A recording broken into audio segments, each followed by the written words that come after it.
নির্লজ্জ, বেহায়া, অপদার্থ, অকর্মণ্য যদি বর্তমানে কোনো প্রশাসনের কোনো একটা অংশ থেকে থাকে, সেটি হলো বর্তমানে আইন শৃঙ্খলা রক্ষাকারী বাহিনীর অংশগুলি। আমরা কি দেখছি? হাদি, ইনকিলাব মঞ্চের মুখপাত্র হাদির যে মর্মান্তিকভাবে তাকে হত্যাকাণ্ডের জন্য চেষ্টা করা হয়েছে, হত্যাকাণ্ডই বলা যায়, তাকে যেভাবে পরিকল্পিতভাবে তাকে হত্যাকাণ্ড বা তাকে টার্গেট করে গুলি করা হয়েছে, এটি সম্পূর্ণ পরিকল্পিত একটি বিষয়, একদম সুস্পষ্টভাবে পরিকল্পিত। আপনারা জানেন ইতিমধ্যে যে সেই খুনি ফয়সালের বাড়িতে তল্লাশির মাধ্যমে তার বাড়িতে 40 কোটি টাকা ক্যাশ এবং চেক সব মিলিয়ে 40 কোটি টাকার সেখানে রকম পাওয়া গেছে। পাশাপাশি তার এখানে ম্যাগাজিন ভর্তি বন্দুক পাওয়া গেছে বা পিস্তল পাওয়া গেছে, আগ্নেয়াস্ত্র পাওয়া গেছে। তার মানে এই ছেলেটি সম্পূর্ণভাবে পরিকল্পনার সাথেই সে এই ঘটনাটি ঘটিয়েছে। এবং এই পরিকল্পনাটা মনে করতে হবে আপনাদের যে এটি শুধুমাত্র তার একার নয়, কারণ এই ধরনের 40 কোটি টাকার সাপোর্ট তাকে সে নিজে নিজে কোথাও থেকে তৈরি করেনি বা এই তার নিজের আয়ের উৎস নয়। এটি তাকে বড় ধরনের সাংগঠনিক উপায়ে তাকে সহায়তা করার জন্য এই ধরনের কাজে তাকে ব্যবহার করা হচ্ছে। এখন তার চেয়ে বড় ধরনের সংশয় এবং সংকটের বিষয় কি জানেন? যে এত বড় একটি ঘটনা ঘটিয়ে নিরাপদে সে দেশ ছেড়ে ভারতে চলে গেছে। যদিও এখানে আমি দুই ধরনের বক্তব্য শুনতে পাচ্ছি। ভারতে চলে গেছে এই ঘটনা ঘটিয়ে সেই খুনি ফয়সাল, এটি বলা হচ্ছে গণমাধ্যমে, বিভিন্ন সাংবাদিকরা দাবি করছেন। এটার সপক্ষে কি যুক্তি আছে আমি জানি না। যদি ধরে নেই যে সে চলে গেছে, যদিও আমাদের দেশে এই ধরনের ঘটনা ঘটিয়ে যখন রাজনৈতিক পরিমণ্ডলে বড় ধরনের সাংগঠনিক অ্যাসাসিনেশন অথবা বড় আন্তর্জাতিক পার্শ্ববর্তী দেশের পরিকল্পনার অংশবিশেষ হয়, তাহলে স্বাভাবিকভাবেই সে চলে যাবে এখান থেকে এবং চমৎকারভাবে চলে যাবে, এখানে ঘটনা ঘটাবে, তার একটা বড় ধরনের ষড়যন্ত্রের পরিকল্পনা থাকবে, ছক থাকবে, এগুলিকে সব মানে চমৎকারভাবে তারা হ্যান্ডলিং করবে, করেই কিন্তু ঘটনাকে বাস্তবায়ন করবে। এখন প্রশ্ন হলো সে কিভাবে চলে গেছে?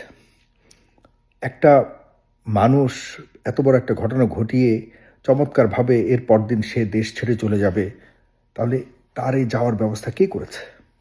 আপনার দিকে হালকাভাবে নেওয়ার কোনো সুযোগ নেই।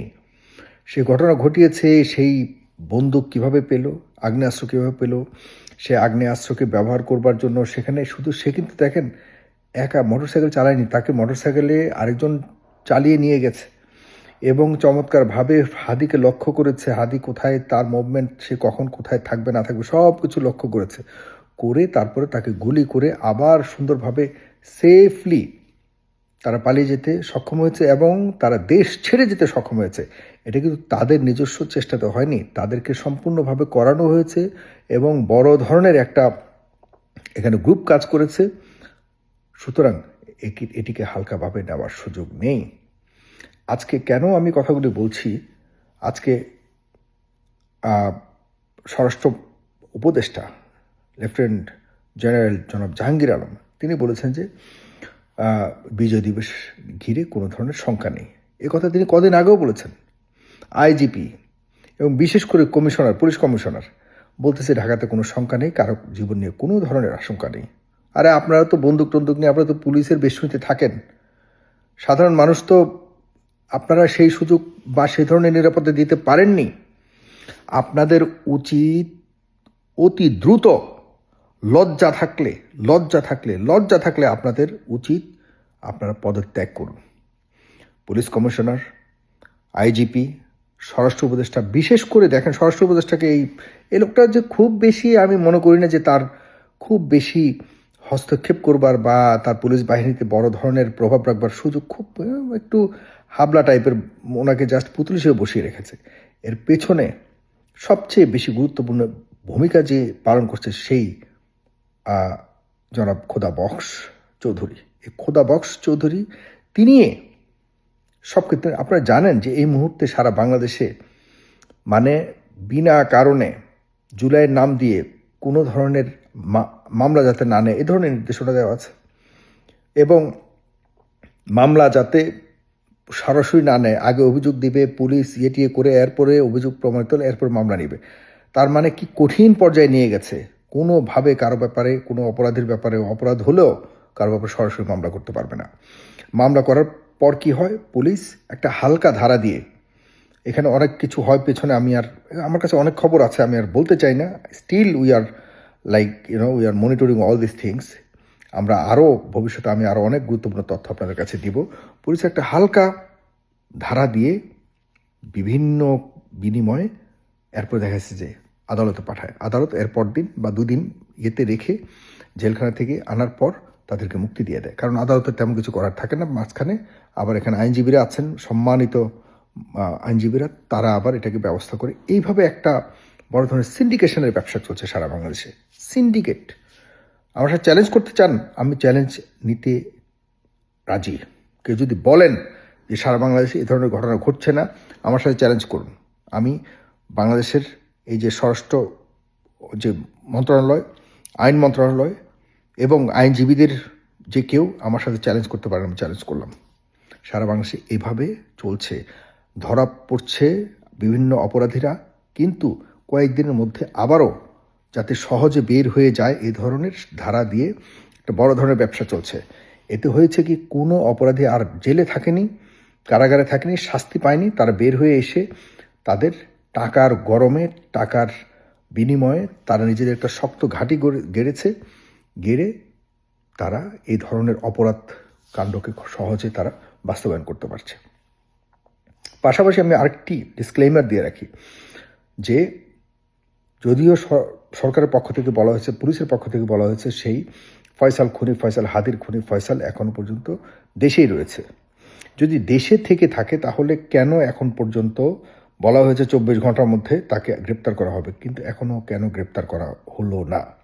সে তো বাংলাদেশের নাগরিক, বাংলাদেশে আছে, বাংলাদেশের কানায় কানায়, মানে আমি মনে করি যে এখন 24-এর যোদ্ধারা থেকে শুরু করে আইনশৃঙ্খলা রক্ষাকারী বাহিনী ছেয়ে রেখেছে। তাহলে কেন তাকে ধরতে পারো না এখনো পর্যন্ত? যদি বিদেশে চলে যায়, যদি ভারতে চলে গিয়ে থাকে, তাহলে এই দায়ভার কোনোভাবেই সরকারের বর্তমান যারা, এই যে বিজিবির প্রধান থেকে শুরু করে র্যাব, পুলিশ, কোনো আইনশৃঙ্খলা রক্ষাকারী বাহিনী কেউই এটাকে মানে দায় সারা কোনো কথা বলে পার পাবার সুযোগ নেই, কোনোভাবেই না। এটি হালকাভাবে নেওয়ার সুযোগ নেই। আর যদি দেশেই থেকে থাকে তাহলে এই ধরনের কথাবার্তা যারা বলছেন যে সে দেশ ছেড়ে চলে গেছে, এই ধরনের কথা বললে আমাদের যারা আইনশৃঙ্খলা রক্ষাকারী থেকে শুরু করে অন্যান্য যারা সংস্থারা রয়েছে, তারা এই ঘটনাকে অথবা এই অপরাধীকে খুঁজে বের করতে প্রচণ্ড রকম ধাক্কা খাবে। আমরা আরেকটু শিওর হওয়া উচিত যে তার লোকেশনের ব্যাপারে সে কি আসলে চলে গেছে কিনা। আর গিয়ে থাকলে অবশ্যই এসব তথ্য প্রকাশ করবার আগে পাবলিকলি আমাদের যারা গোয়েন্দা সংস্থা রয়েছে তাদেরকেই জানানো উচিত। তারা এটাকে মাথায় নিয়ে ওইভাবে কাজ করবে। কিন্তু হুট করে মানে পুরো গণমাধ্যমে এভাবে বলে দেওয়ার মানে হলো যে যারা খোঁজ করবে তারা অলরেডি অর্ধেক ব্রেকডাউন হয়ে যাবে, কারণ তাদের কাছে মনেই হবে যে তা খুঁজে লাভ কি, সে তো চলেই গেছে। অথচ হতেও পারে সে রয়ে গেছে। আমাদের শুধু কোনো আধা বিশ্বস্ত ইনফরমেশনের উপরে এমন ধরনের কথা ছড়ানো উচিত নয় এই মুহূর্তে অন্তত পক্ষে। কারণ আমাদের সকলের গোল উদ্দেশ্য একই, যে কোনো সে যে দলেরই হোক, খুনি তাকে খুঁজে বের করে শাস্তির আওতায় আনতেই হবে। এতে কোনো সন্দেহ নাই। এতে আমরা কে জুলাইয়ের পক্ষের, কে বিপক্ষের, কে 71-এর পক্ষের বিপক্ষে, এগুলি না। যে কোনো দলের যে কেউ এরকম নৃশংসভাবে, নির্মমভাবে হত্যাকাণ্ডের শিকার হলে আমরা তার বিচার নিশ্চিত করবই। এটা সম্মিলিতভাবে, কালেকটিভলি সবার এটা দায়িত্ব। সুতরাং আপনাদের কাছে অনুরোধ, এখন আমার শেষ এই ভিডিওটি করার একমাত্র উদ্দেশ্য হলো যে দায়িত্বে যারা রয়েছেন অবহেলার দায়ে পদত্যাগ করুন। স্বরাষ্ট্র উপদেষ্টা, আইজিপি, কমিশনার সাহেব, জানি না এটার মধ্যে কতটুকু ওনার দায়িত্বহীনতা রয়েছে। যতটুকু জানি উনি সক্রিয়তার সাথে কাজ করার চেষ্টা করেন। এবং বিশেষ করে খোদা বক্স চৌধুরী সাহেব, আপনি step down, just step down. You are not capable to run this kind of duty. You already failed. You proved you already failed. Please step down. আপনার কারণে আমাদের দেশের 12টা বেজে যাচ্ছে, আইন শৃঙ্খলা রক্ষাকারী বাহিনীদেরকে আপনি আপনি আগের তুলনায় আগের চেয়েও অনেক খারাপ করে ফেলছেন। Just stop.